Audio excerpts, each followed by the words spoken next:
প্রিয় শিক্ষার্থী, এবছর যারা 2025-এ মাধ্যমিক দেবে তাদের জন্য আজকে এবিটিএ টেস্ট পেপার জিওগ্রাফি তার 56 পাতা থেকে 57 পাতা এমসিকিউ এবং ভেরি শর্ট অ্যান্সার আমাদের বিদ্যালয়ের অভিজ্ঞ ভূগোল শিক্ষকরা আমাকে সাহায্য করেছে উত্তরগুলি করতে।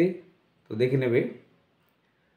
তো তোমরা ভিডিওটি ভালো লাগলে অবশ্যই লাইক এবং শেয়ার করবে এবং চ্যানেলে যারা নতুন অবশ্যই চ্যানেলটি সাবস্ক্রাইব করবে। এছাড়া আমি ফিজিক্যাল সায়েন্সের একটি ভিডিও আপলোড করেছি, সেটাও দেখে নেবে। দেখো 57 পাতা জিওগ্রাফি বিভাগ ক, 1-এর 14টা করতে হয়। দেখো 1-এর 1, লবণযুক্ত শিলাস্তরের উপর নদীর প্রধান ক্ষয় প্রক্রিয়াটি কী? এটি উত্তর হবে গয়েরটা দ্রবণ ক্ষয়। 1-এর 2, পৃথিবীর অ্যালবেডোর পরিমাণ কত %? এটি উত্তর হবে 34% ক্ষয়েরটা। তারপরে 1.3, ক্যানিয়ন আয়াকৃতির হওয়ার প্রধান কারণ কি? এটি উত্তর হবে নদীর নিম্নক্ষয়। 1.4, সম্পৃক্ত বায়ু যে বিষয়ের সাথে যুক্ত তা হলো ক্ষয়েরটা নির্দিষ্ট উষ্ণতায় বায়ুর সর্বোচ্চ জলীয় বাষ্প ধারণ ক্ষমতা। নির্দিষ্ট উষ্ণতায় বায়ুর সর্বোচ্চ জলীয় বাষ্প ধারণ ক্ষমতা। পরের কোশ্চেন, একটি অগ্নি সঞ্চারক বজ্র পদার্থের নাম। এটি উত্তর হবে কয়েকটা মিথাইল।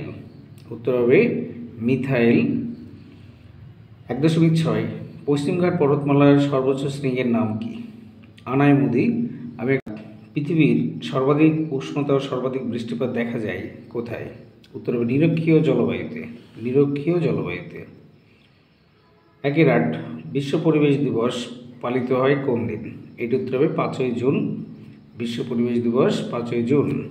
পরের কোশ্চেন, বিশুদ্ধ কাঁচামাল ভিত্তিক শিল্প হলো কোনটি? এটি উত্তর হবে গয়েরটা বস্ত্র বয়ন শিল্প। পরের কোশ্চেন, ভারতের দীর্ঘতম জাতীয় সড়কপথ কোনটি? এটি উত্তর হবে NH7। তার কারণ হচ্ছে পূর্বে NH7কে বলা হতো, এখন NH44, যার দৈর্ঘ্য হচ্ছে 4112 কিলোমিটার। ঠিক আছে, ন্যাশনাল হাইওয়ে 7। এখানে যেহেতু দেখো 44 অ্যান্সার নেই, তাহলে উত্তর হবে পূর্বেরটাই NH7। 1.11, ভারতের উচ্চতম জলপ্রপাত কোনটি? উচ্চতম জলপ্রপাত হচ্ছে কুঞ্চিত কল। 1.12, বল উইভিল পোকার আক্রমণ ঘটে কোন গাছে? উত্তর হবে কার্পাস গাছে। 1.13, মৌসুমী বিস্ফোরণের ফলে যে ঋতুর সূচনা হয় সেটি হচ্ছে বর্ষাকাল। মৌসুমী বিস্ফোরণের ফলে যে ঋতুর সূচনা সেটি হচ্ছে কয়েকটা বর্ষাকাল। 1.14, ভারতের ভূবৈচিত্র্য সূচক মানচিত্রের প্রকাশক সংস্থাটি SOI সই। এটা হচ্ছে খ। তাহলে তোমরা পারলে SOI এর ফুল ফর্ম লিখবে, এটাই তোমাদের হোমওয়ার্ক থাকলো। SOI এর ফুল ফর্ম কি? পরের প্রশ্ন দেখো, শুদ্ধ হলে সু, অশুদ্ধ হলে অ লিখতে হবে। প্রথম কোশ্চেন, নীল নদের বদ্বীপ পাখির পায়ের আঙুলের মতো, এটা ভুল হবে।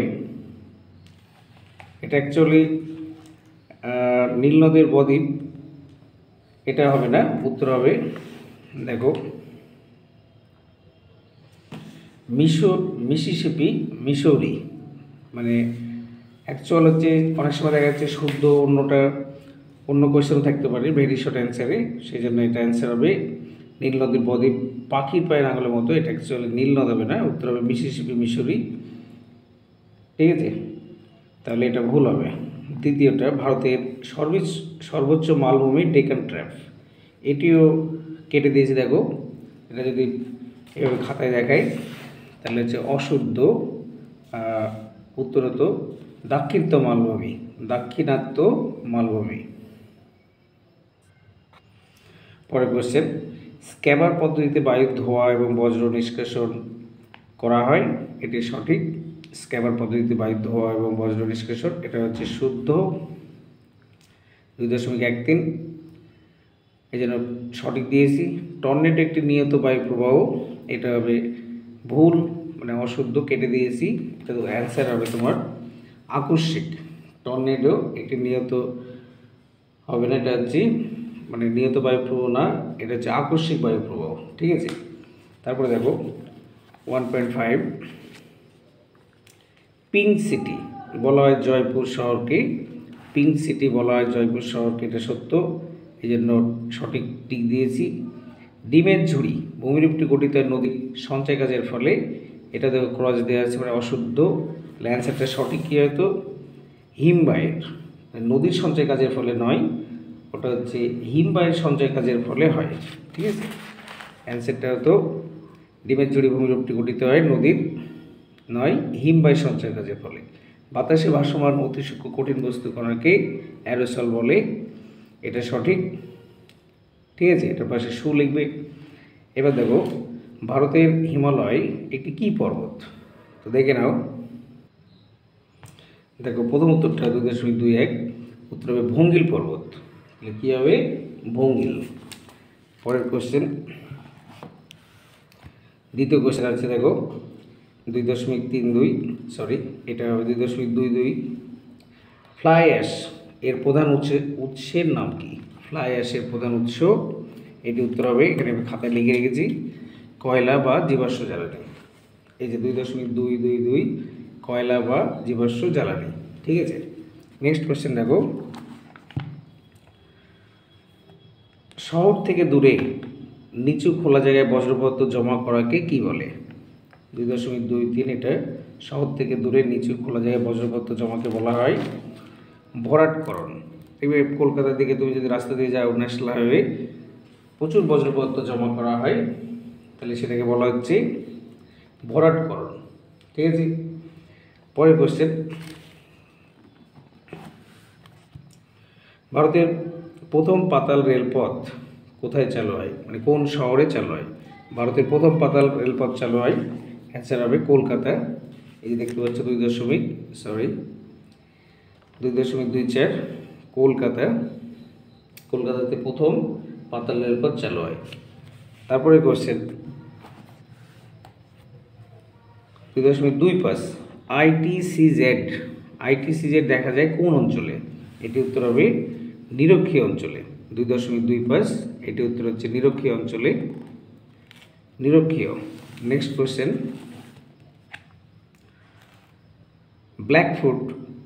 ব্ল্যাকফুট রোগ হয় কিসের প্রভাবে? এটা তোমাদের ভৌত বিজ্ঞানও আছে। তোমার ব্ল্যাকফুট হচ্ছে আর্সেনিকের প্রভাবে, আমি লিখে রেখেছি দেখে নাও, আর্সেনিক। 2.26 উত্তর হচ্ছে আর্সেনিক। নেক্সট কোশ্চেন দেখো 2.27 শীতকালে শিল্পাঞ্চলে জলীয় বাষ্প ঘনীভূত হয়ে ধূলিকণার সাথে মিশে কি তৈরি করে?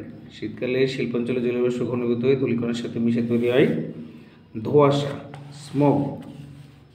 ঠিক আছে, অ্যান্সার হবে ধোঁয়াশা। নেক্সট কোশ্চেন দেখো, একটি বা দুটি শব্দে উত্তর দাও যে কোনো 6টি প্রশ্নের। ভারতের বৃহত্তম নদী বদ্বীপটির নাম কি? ভারতের বৃহত্তম নদী বদ্বীপটির নাম কি? তো দেখে নাও, উত্তর হবে মাজুলি বদ্বীপ। 2.31 উত্তর হচ্ছে মাজুলি বদ্বীপ। ঠিক আছে, মাজুলি বদ্বীপ। নেক্সট কোয়েশ্চেন, বায়ুর সঞ্চয় কাজের ফলে 2.3.2 এটা গঠিত দুটি ভূমিরূপের নাম লেখো। বায়ুর সঞ্চয় কাজের ফলে, এটি উত্তর হবে বালিয়াড়ি ও লোয়েস সমভূমি। বালিয়াড়ি এবং লোয়েস সমভূমি, উত্তরটা লিখে নেবে খাতায়। তারপর দেখো দুন উপত্যকা কাকে বলে? দুন উপত্যকা কাকে বলে এটা দেখে নাও। এই যে তোমার 3-এর দাগ, এখানটা লিখবে শিবালিক ও হিমালয়ের মধ্যবর্তী উপত্যকাকে বলা হয় দুন উপত্যকা।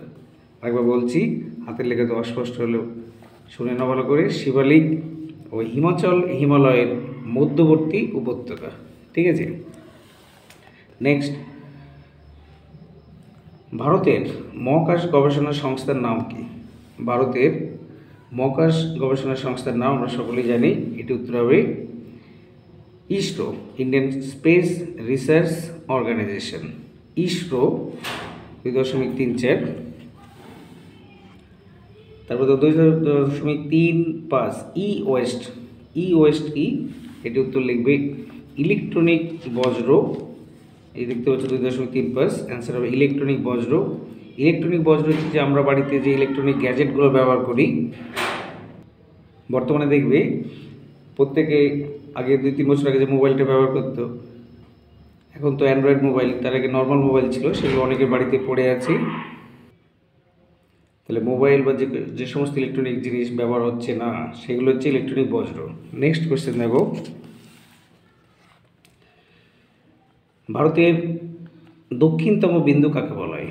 ভারতের দক্ষিণতম বিন্দু, অনেকে বেড়াতে যাই, ইন্দিরা পয়েন্ট। ভারতের দক্ষিণতম বিন্দু হচ্ছে ইন্দিরা পয়েন্ট। ঠিক আছে, নেক্সট প্রশ্ন দেখো, বেলাসন কি? 2.3 বোলসন কি? এটি উত্তর হবে মরু ও মরুপ্রায় অঞ্চলকে বলা হচ্ছে বোলসন। মরু এবং মরুপ্রায় অঞ্চলকে বলা হয় বোলসন। নেক্সট কোয়েশ্চেন দেখো, সোনালী তন্তু কাকে বলে? এটি উত্তর হবে পাট। পাট বা জুটকে সোনালী তন্তু বলে। এবার দেখো, বাম দিকের সাথে ডান দিকেরগুলো মিলিয়ে লিখতে হবে। ইউট্রোফিকেশন, তো ইউট্রোফিকেশন এটা উত্তর হবে প্রাণীর মৃত্যু। কেন বলো তো? কারণ ইউট্রোফিকেশনের ফলে পুকুর জলাশয়ে ফসফেট জাতীয় সার ব্যবহার করলে সেখানে অ্যালগাল ব্লুম বা শৈবালের বৃদ্ধি বেশি হয়, তখন সেই জলে অক্সিজেনের পরিমাণটা কমে যায়, তখন প্রাণীর মৃত্যু হয়। নদীর সমভূমি প্রবাহ হচ্ছে প্লাবনভূমি, আর কালবৈশাখী হচ্ছে মার্চ এপ্রিল মাসে হয়। ঠিক আছে, আর ডক্টরস উইন্ড হচ্ছে হ্যারমাট্রান।